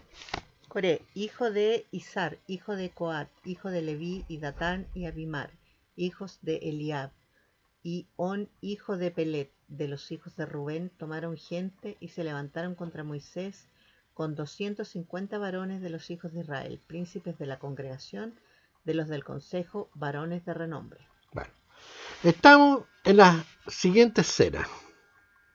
El pueblo salió de Egipto, Dios los castigó porque se rebelaron contra Dios, no una, varias veces, y los castigó, dijo, para que la generación que estaba viviendo, que había salido de Egipto, no podía heredar la tierra prometida. Por lo tanto, estas tribus estaban viviendo en el desierto y vagaron 40 años por el desierto. Y había uno de estos hombres que estaban en una de las tribus, que era un hombre principal, que Coré tenía su tribu, tenía su gente, y convenció a 250 varones de renombre, y tienen que haber sido hombres importantes, ¿ya? Para que se rebelaran contra Moisés. ¿Ya? Se rebelaran, para que ellos querían tomar y dirigir a las tribus. Ahora, cuando se rebelaron, tuvieron que pagar las consecuencias.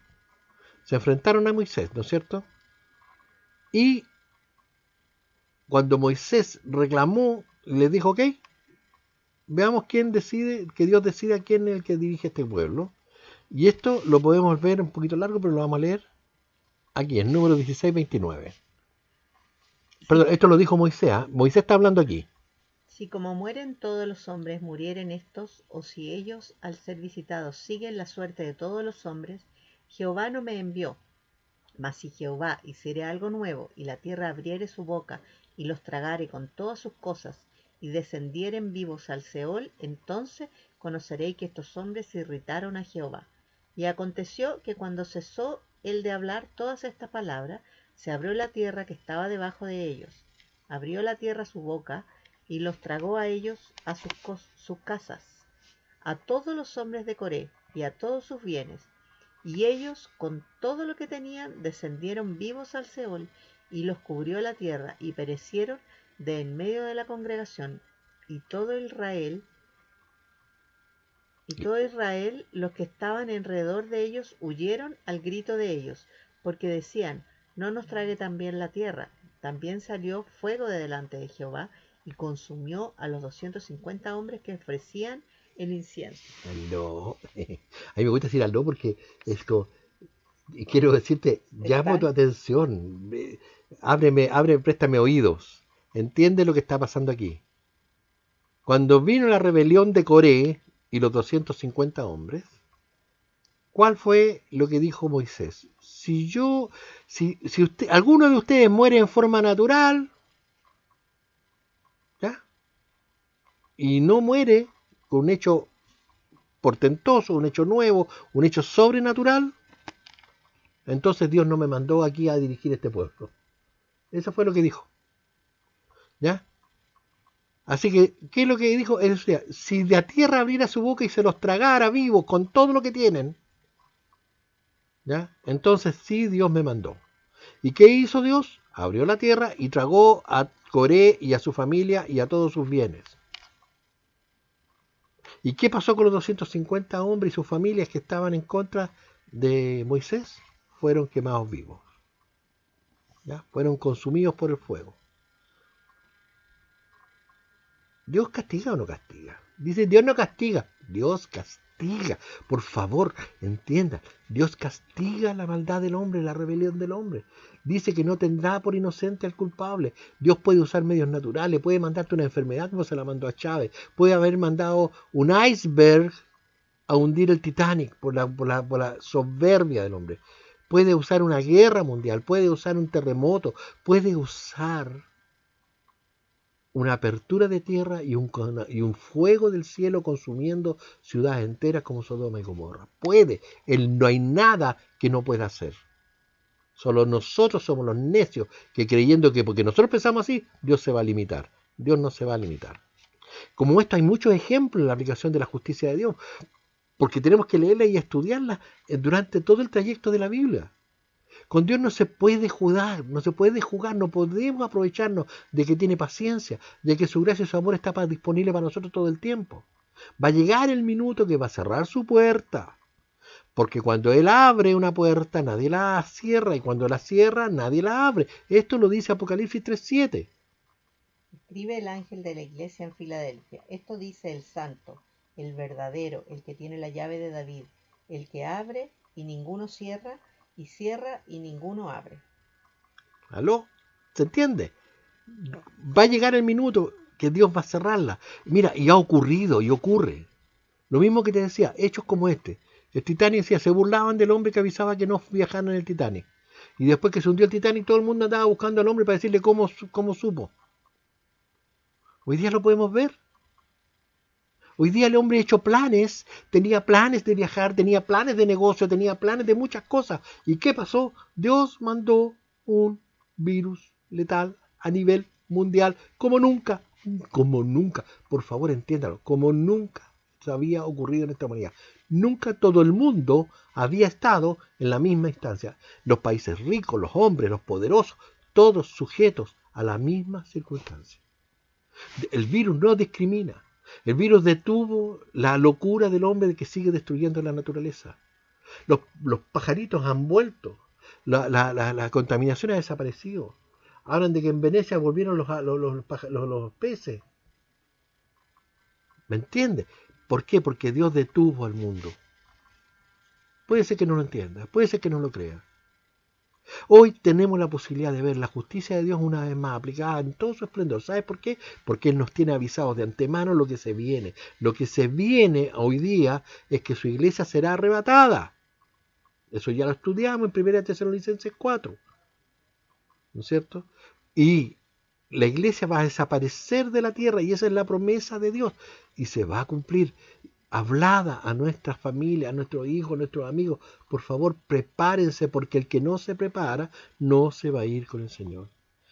El resto que no se vaya con el Señor va a gozar, vivir, pero en plenitud, la marca de la bestia, el gobierno del anticristo. Y después de eso, de todos los privilegios, van a gozar de todos los privilegios que ofrece el infierno, por la eternidad. ¿Por qué? Simplemente porque no escuchaste, simplemente porque no quisiste creer. No importa todas estas pruebas que hemos dado en esta misma prédica, en esta misma conversación, ¿no crees que Dios va a hacer lo que dijo que iba a hacer? Por eso que el pueblo perece por falta de conocimiento, porque no toma en serio lo que Dios dice. Y ese es el peor error de la humanidad, no tomar en serio lo que Dios dice. Mira, la justicia de Dios es infalible, es inapelable. No es justicia de hombre. Él, cuando nos vaya a juzgar, ¿sabe? Va a estar que nos va a mirar. Y en la mirada de Él nos va a desnudar completamente. Él va a discernir los pensamientos, las intenciones del corazón, lo más profundo de nuestro ser. Si lo hicimos con buena, con mala intención. Y nos va a juzgar de acuerdo a eso. No va a necesitar que tú tengas un abogado. No va a necesitar que haya un juez. Él mismo te va a mirar y te va a decir, y tú no vas a poder decir nada. Lo que tú digas, Señor, está bien.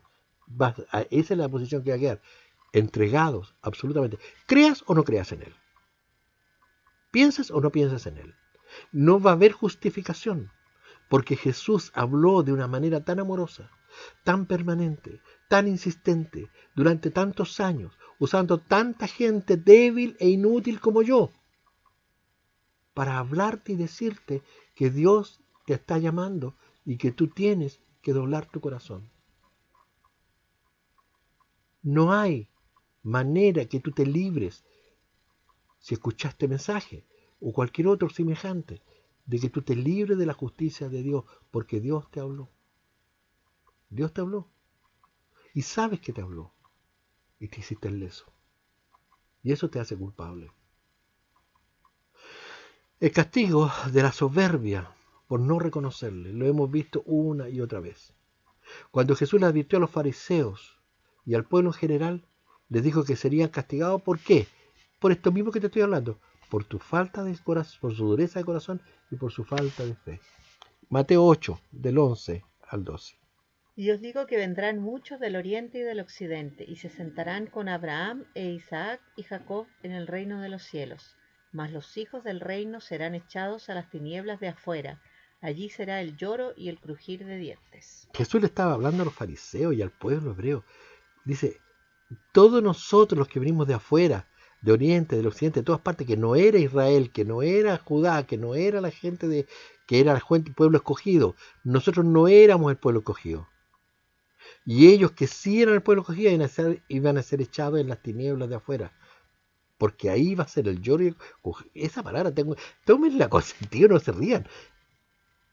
El lloro y el crujir de dientes es por el dolor. El dolor que va a producir esa dureza de corazón. Pero con nosotros tampoco se queda atrás. Eso fue para los fariseos y para el pueblo hebreo. ¿Qué pasa con nosotros? ¿Ya? En Mateo 25 dice lo siguiente, en el versículo 29. Porque al que tiene le será dado y tendrá más, y al que no tiene, aún lo que tiene le será quitado. Y al siervo inútil echadle en las tinieblas de afuera. Allí será el lloro y el crujir de dientes. ¿Quiénes son los que reciben de Dios? ¿Aló? ¿Se acuerdan de la parábola de los talentos? A esto se refiere, esta es la parábola de los talentos. Dice que Dios nos dio talentos para ejercer esta autoridad y hablar y hacer las cosas que Él mandó que hiciéramos. Por lo tanto, esto que nosotros hemos recibido, si no lo hicimos, ¿ya? No lo hicimos, nos será quitado el talento y todo lo que Dios nos dio. Y como somos siervos inútiles, vamos a ser echados igual que los fariseos, fuera en las tinieblas donde está el lloro y el crujir de dientes. ¿Me entiendes? No es solo para los fariseos, no es que tú estés salvado. Tú no estás haciendo lo que Dios te pidió. Tú estás encargado de tus negocios, estás entretenido en tus cosas, en tu casa, en tus tejidos, en tu, en tu vidita, en tus bienes, en arreglar la casa. ¿Sí? Te estoy diciendo, ahí va a ser el lloro y el crujir de dientes, porque no hiciste lo que Dios te pidió que hicieras. Nada de lo que hayamos hecho en el nombre de Dios, si no está en un corazón limpio para Dios, en comunión con Dios, va a servirnos y no nos va a tener por inocentes a la hora del juicio. Mateo 7:22. Muchos me dirán en aquel día, Señor, Señor, ¿no profetizamos en tu nombre y en tu nombre echamos fuera demonios y en tu nombre hicimos muchos milagros? Y entonces les declararé, nunca os conocí, apartados de mí, hacedores de maldad. ¿No? Está hablando de sus hijos, está hablando de su iglesia, está hablando de la gente que dice que es cristiana o que cree que es cristiana, ¿ya? Pero no lo es. No nos quedemos con esto del juicio, por favor. Yo no quiero dejarles un sentimiento de que Dios es tan duro y que es cierto, lo que yo dije es verdad, Él va a cumplir su justicia. Por eso que es tardo en misericordia, por eso que todavía está extendiendo en el último tiempo, los últimos detalles, está extendiendo su tiempo para que te arrepientas, le busques y busques que su corazón sea igual al tuyo, que tu corazón sea igual al de Él. Lo más posible. No podemos llegar a ser igual que Él, pero podemos perfeccionarnos, madurar en esto. ¿Ya? Veamos que realmente lo que tiene Él es paciencia y amor. Eso es lo que tenemos que resaltar. Hoy día no está el juicio de Dios cayendo sobre la tierra, a pesar que ya tenemos las señales de todas estas guerras, rumores de guerra, pandemias, plagas, como está ocurriendo hoy día en África, en Irán, están cayendo plagas de langostas de niveles apocalípticos, lo reconoce la prensa. No es un problema religioso. Ya tenemos las señales. Pero todavía es tiempo de misericordia. Todavía nos queda un poco de gracia. Arrepiéntete, búscale. Juan 3:14, ¿qué dice? ¿Así no es la voluntad de vuestro Padre que está en los cielos, que se pierda uno de estos pequeños? Por eso, porque no quiere que nadie se pierda. Porque la misericordia y el amor de Dios es para que no se pierda. Porque su amor para perdonarnos constantemente permanece hasta el día de hoy. Mateo 18:21. Entonces se le acercó Pedro y le dijo, Señor, ¿cuántas veces perdonaré a mi hermano que peque contra mí? ¿Hasta 7? Jesús le dijo, no te digo hasta 7, sino aún hasta 70 veces 7. ¿Hasta cuándo te perdona Dios? ¿Hasta cuándo debes perdonar tú? Una vez más te digo, Dios tiene paciencia todavía. Todavía. ¿Para qué? Para que no nos perdamos. ¿Para qué? Para ser perdonados, para arrepentirnos, para salvarnos de la muerte. ¿Por qué? Porque la muerte va a ser eterna si Él no nos viene a buscar.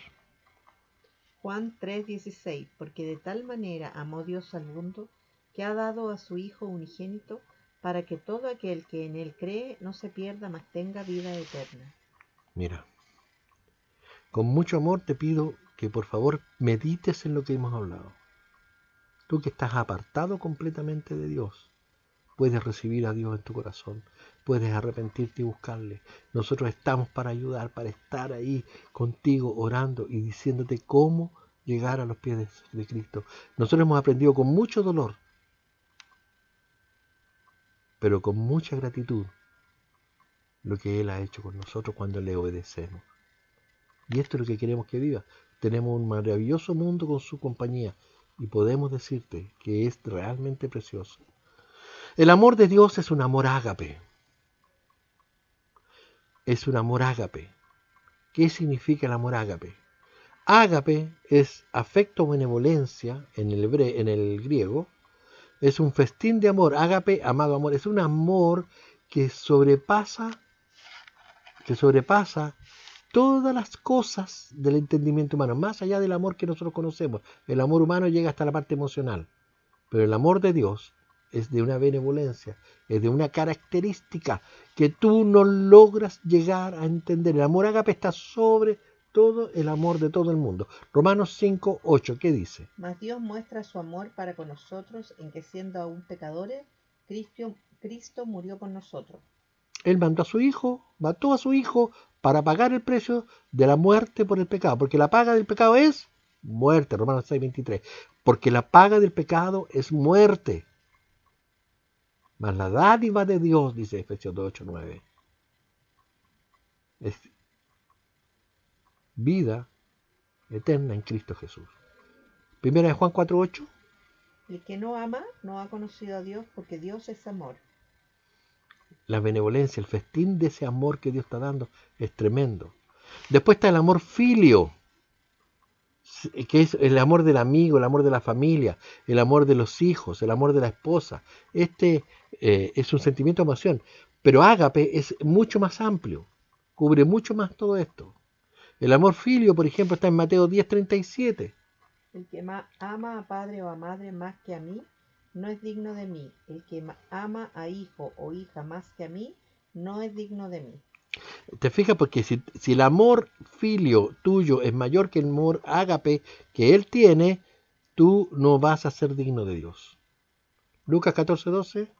Dijo también al que le había convidado: cuando hagas comida o cena, no llames a tus amigos, ni a tus hermanos, ni a tus parientes, ni a vecinos ricos, no sea que ellos a su vez te vuelvan a convidar y seas recompensado. Porque está aplicando un amor filio. En lo que tú estás dando, dice, invita a comer a aquellos que no te van a agradecer, no que te van a invitar y te van a compensar lo que tú hiciste. Juan 11:3. Enviaron pues las hermanas para decir a Jesús: Señor, he aquí el que amas está enfermo. Y el 11 dice: dicho esto, les dijo después: nuestro amigo Lázaro duerme, mas voy para despertarle. Ese amor que está hablando ahí es un amor emocional, es un buen amor, no estoy hablando de que sea un mal amor, es el amor que se aplica para los amigos, para la familia. Es un amor desinteresado. Eso es lo que te está tratando de decir. Pero no es el amor ágape de Dios que da hasta la vida, da la vida por sus amigos. Existen los tres tipos de amor: el amor eros, que es el amor romántico o sexual; el amor filos, que es el amor de la hermandad, a la amistad, el compañerismo; y el amor ágape, que tiene que ver con la preocupación por el bienestar de la otra persona, que tiene que ver por su vida, que tiene que ver por todo lo que involucra el verdadero amor de Dios. Quiero dejarte este pensamiento. Por favor, revísalo, repítelo. Lo estoy hablando en la NTV porque lo encuentro un poco más claro este pasaje, porque esto refleja lo que es el amor de Dios. 1 Corintios 13. Si pudiera hablar todos los idiomas del mundo y de los ángeles, pero no amara a los demás, yo solo sería un metal ruidoso o un címbalo que resuena. Si tuviera el don de profecía y entendiera todos los planes secretos de Dios y contara con todo el conocimiento, y si tuviera una fe que me hiciera capaz de mover montañas, pero no amara a otros, yo no sería nada. Si diera todo lo que tengo a los pobres y hasta sacrificara mi cuerpo, podría jactarme de eso, pero si no amara a los demás, no habría logrado nada. El amor es paciente y bondadoso. El amor no es celoso, ni fanfarrón, ni orgulloso, ni ofensivo. No exige que las cosas se hagan a su manera. No se irrita ni lleva un registro de las ofensas recibidas. No se alegra de la injusticia, sino que se alegra cuando la verdad triunfa. El amor nunca se da por vencido, jamás pierde la fe, siempre tiene esperanza y se mantiene firme en todas circunstancias. Qué bueno. ¿Me puedes buscar, por favor, en la última parte de este párrafo, en el 1 Corintios 13, donde dice: ahora permanecen la fe, la esperanza y el amor? Bueno, le estoy pidiendo a mi señora que agregue un párrafo, un versículo que no lo tengo acá, pero lo voy a dejar para poder explicarlo al final. ¿Por qué? Aquí. Este pasaje que está aquí está hablando de lo que es el amor ágape. Es el amor de Dios. Es el amor que nosotros debiéramos igualar en nuestro corazón. Este es el amor que debiera Dios impartir en nuestro corazón en la medida que nuestra comunión, nuestra comunicación, nuestra relación con Él va creciendo. Por eso que encontramos grandes hombres de Dios que lograron establecer este nivel de relación con Dios, que morían cantando alabanzas al Señor en el circo romano, que sabían que iban a ser sacrificados y que iba a ser decapitado, como decía el apóstol Pablo, que él estaba por ser sacrificado. Que Pedro dejó su familia, dejó sus hijos, dejó todo por seguir a Cristo y hablar de su palabra. Que no llevó alforja, que no juntaron bienes, que pagaron precios. En Hebreos 11 puedes ver las grandes cosas de los hombres de fe que pudieron seguir a Dios con un corazón contrito, humillado, entregado a la verdad de Dios. Y hoy día vemos grandes casos como Spurgeon, grandes predicadores, grandes hombres de Dios con grandes sacrificios de vida. No vemos a los falsos apóstoles, ni a la gente que está predicando las cosas que no corresponden, ni a los que están haciendo negocios con la fe. Estamos hablando de los que están amando. Si tú no has conocido a Cristo, si tú no tienes una relación con Cristo, tú puedes llegar a hacerlo. Nosotros estábamos apartados de Dios hasta el día que Él se nos reveló a nuestro corazón y nos acercamos a Él. Y sabe, Él ha sido fiel, justo, ha sido amoroso, ha sido tierno. Hemos recibido nuestro precio por nuestro error y rebeldía, pero Él nunca nos ha dejado. ¿Sabes por qué? Porque nos ha disciplinado como padre. Hoy día la disciplina no se conoce porque hoy día el amor de los padres está tan perdido del amor de Dios que no disciplinan a sus hijos. Y hoy teníamos una banda, un ejército de hijos malcriados, egoístas, ególatras, desobedientes a los padres, intemperantes, impíos, sin afecto natural, porque no han conocido el amor de Dios. Son desobedientes, son rebeldes. Una generación perversa que va a gobernar el día de mañana solo pensando en su propio beneficio. De una idolatría, de un egoísmo. Eso es lo que estamos viviendo, lejos de la presencia de Dios. Este amor que nosotros vemos aquí, tan maravillosamente explicado, termina justamente ahí en 1 Corintios 13, si no me equivoco. Y ahora permanecen la fe, la esperanza y el amor. Estos tres, pero el mayor de ellos es el amor. ¿Por qué el mayor de ellos es el amor? Yo preguntaba ayer en la reunión, ¿te acuerdas, Berito? ¿Ah? Sí. ¿Y qué me decían? Porque el amor es más grande. ¿Por qué el amor es más grande? Te lo voy a explicar. Porque Dios viene a buscar a su iglesia y se la lleva al cielo por la eternidad. Vamos a vivir una vida con Cristo y los que se queden van a vivir una muerte con Satanás en el infierno. Esa es la promesa, no hay otra. Vida o muerte. Vida eterna o muerte eterna.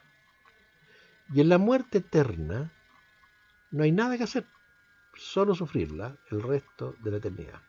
Pero la vida con Cristo, en la presencia de Dios, en el cielo, donde las calles son de oro, donde las promesas de Dios son maravillosas, no habrá llanto, ni enfermedad, ni dolor, ni nada de eso.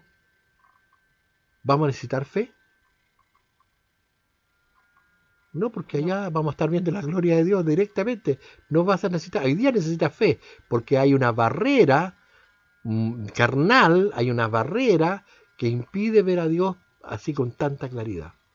Lo podemos percibir, lo podemos entender, podemos escuchar su voz de muchas maneras, circunstancias, iglesia, oración, lectura bíblica, podemos escuchar a Dios hablar. Pero allá en el cielo lo vamos a ver directamente. Para poder hoy día escuchar a Dios necesitamos fe. Para escuchar a Dios en el cielo no vamos a necesitar fe. Esperanza, no. Porque la esperanza nuestra es que Dios nos venga a buscar. La esperanza nuestra es que estamos bajo su alero, bajo su custodia, que Él nos va a defender, Él nos va a permitir que nosotros, lo que a nosotros nos pase va a ser nuestra esperanza, es que aunque muramos nos vamos con Él. Pero estando allá arriba ya estamos con Él, por lo tanto no necesitamos amor, no necesitamos esperanza. Pero ¿qué sí vamos a tener que seguir practicando arriba? El amor. El amor va a quedar allá arriba. El amor entre las huestes, todos los que vamos a estar en ese tiempo vamos a tener que practicarlo. Pero no vamos a llegar a aprender el amor allá. El amor ya va a estar enseñado aquí. Si nosotros superamos esta barrera humana que nos impiden amar y llegamos con el conocimiento del verdadero amor de Dios, de este amor que te está explicando aquí en 1 Corintios 3, vas a llegar al cielo y vas solamente a practicarlo. Ya lo aprendiste. Ese es tu tiempo de prueba. Aprende a amar. Aprende a amar. Perdona que me haya extendido un poco en este mensaje, pero yo creo que habiendo visto el corazón del hombre tan defectuoso, tan débil, tan engañoso, tan mentiroso, tan pobre, y viendo el corazón de Dios tan generoso, tan firme, tan amoroso, tan tierno, tienes que someter tu corazón al corazón de Dios para recibir todos sus beneficios, todas sus maravillas. Yo te invito a doblar tu rodilla y hacer una oración conmigo en esta hora. Si no has conocido a Dios, si estás arrepentido, si quieres verlo a Dios, si quieres aprender a conocer esta maravilla de Dios, el corazón de Dios, haz esta oración conmigo. Amado Padre, te damos tantas gracias por este mensaje. Te pedimos, Dios, que tú tengas misericordia una vez más de nosotros, de la vida de aquellos que te están escuchando y que en este instante quieren arrepentirse. Te ruego, Padre, en el nombre de Jesús, que tú les abras su mente y su corazón, Dios, que ellos puedan hacer esta decisión de recibirte como su Señor y su Salvador. Repite conmigo: Padre, yo te recibo en este día como mi Señor y mi Salvador personal. Me arrepiento de las cosas de mi vida que me han apartado de ti. Y te ruego y te suplico que inscribas mi nombre en el libro de la vida. Lléname de tu presencia. Enséñame de ti. Ayúdame a conocerte cada día más. Y quiero que de ahora en adelante me ayudes a amar como tú amas a los demás. Gracias, Señor, porque yo me he arrepentido y tú me has recibido. Gracias. En el nombre de Jesús te lo pedimos. Amén. Gracias por escucharme, por la paciencia, por tener con nosotros este tiempo. Busca al Señor. Nosotros estamos aquí. No nos vamos a mover. Y si esto te ha servido, si esto te ha ayudado, te ruego, por favor, que lo compartas con otras personas. Bendiciones.